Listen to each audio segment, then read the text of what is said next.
Allora ragazzi, benvenuti a questa insolita puntata. Dato che avevamo a disposizione un liuto medio orientale da sistemare e da portare al museo, facciamolo insieme, facciamo un attimo un po' di passaggi e vediamo che succede, ok? State con noi? Allora, questo era uno wood che era messo veramente male. Aveva un buco importante qui dietro che io sono andato a stuccare con uno stucco per legno apposito. Ok, adesso la bombatura è tornata normale, chiaramente c'è questa piccola deformazione di colore, però alla fin fine ci accontentiamo per com'era, l'abbiamo sistemato abbastanza bene. Eh, Ho sistemato anche i tasti, ho sistemato per bene anche i tasti e ho dato della gomma lacca, due mani, sia davanti che dietro. Adesso passiamo al montaggio di queste corde qui e poi vediamo cosa verrà fuori alla fine di questo restauro. È uno strumento che ha circa 100 anni, quindi è abbastanza delicatino, cerchiamo di non toccarlo più di molto.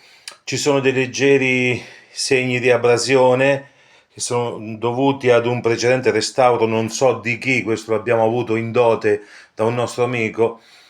Hanno cercato di fare un restauro, speriamo che il ponte tenga bene per la parte qui davanti dove andranno messe le 11 corde dello wood e poi vediamo che succede. Davanti è molto difficoltoso, stiamo scavando anche i tasti, quindi vedete che è un lavoretto abbastanza complicatino, Data la vecchiaia di questo strumento, speriamo che il ponte regga. Comunque sta andando bene. È un 11 corde.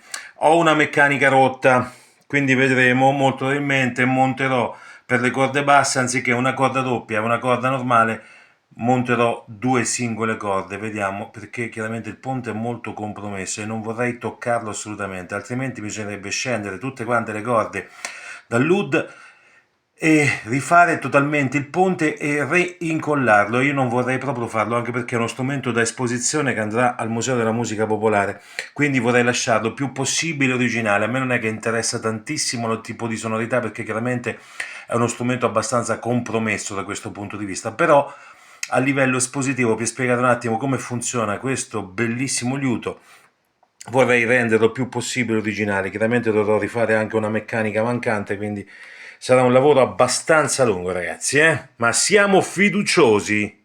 A metterle mancherebbe la corda doppia, la penultima corda doppia.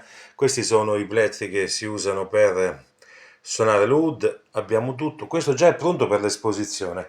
Poi, se avrò tempo, sistemerò l'ultima meccanica, taglierò un attimo queste corde che sono leggermente lunghe per dare una sistematina, perché chiaramente se è da esposizione anche qui dietro taglierò tutte le parti rimanenti delle corde dietro al ponte.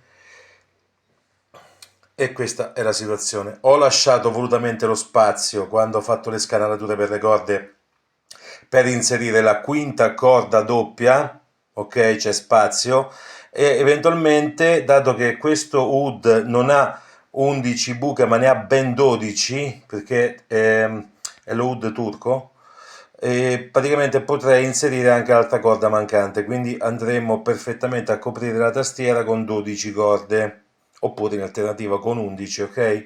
Anche se chiaramente sono due strumenti che hanno lo stesso nome ma hanno questa peculiarità, ovvero la mancanza della dodicesima corda su uno, invece la presenza della dodicesima corda sull'altro.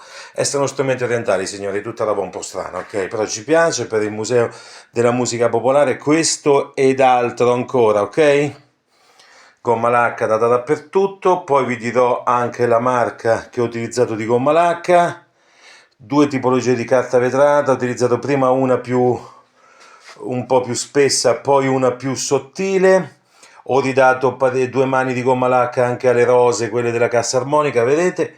E è venuto fuori questo bel prodottino. Chiaramente ho pulito anche tutti quanti i bischeri, nel Medioevo si chiamavano così, li ho puliti tutti, anche a questi ho dato la gomma lacca e tutto il resto. Dietro c'era un buco incredibile sulla cassa, l'abbiamo sistemato con dello stucco per legno. E niente ragazzi, adesso provo ad accordarlo, vediamo un po' che succede. Questo va diretto al Museo della Musica Popolare dal mondo sperimentale di Monte Giorgio, ok? Ho anche una tagliatina alle corde. Abbiamo provato a dare un'accordata, ma non è che renda molto bene, eh? Adesso dobbiamo fare un bel controllo. Qui manca, come vi dicevo, qui manca il bischero, dobbiamo rifarlo ex novo. Già ho preso un pezzo di legno arrotondato, ho cercato un attimo di tornirlo leggermente per dargli un po' quella forma. Non è un lavoro facile. Per il museo va più che bene, poi metteremo tutta la storia di questo liuto, che è un liuto che è molto importante. Pensate che gli arabi impararono questa tecnica di costruzione dei liuti dai persiani, perché gli arabi lavoravano con le casse che erano fatte, casse armoniche fatte in pelle di animale, mentre i persiani già utilizzavano il legno, infatti il legno in arabo si dice wood. E guarda caso questo è diventato lo strumento simbolo della cultura araba poi per quello che riguarda i millenni successivi. Allora, al museo ne abbiamo già diversi di questi strumenti, abbiamo altri strumenti medio orientali, abbiamo il setar perfettamente funzionante e suona da paura che ci arriva proprio da un artigiano iraniano, poi abbiamo un saz baglama e abbiamo un rebab, quindi abbiamo tante cosine legate a questo fantastico mondo del quarto di tono della musica araba. Grazie a tutti voi.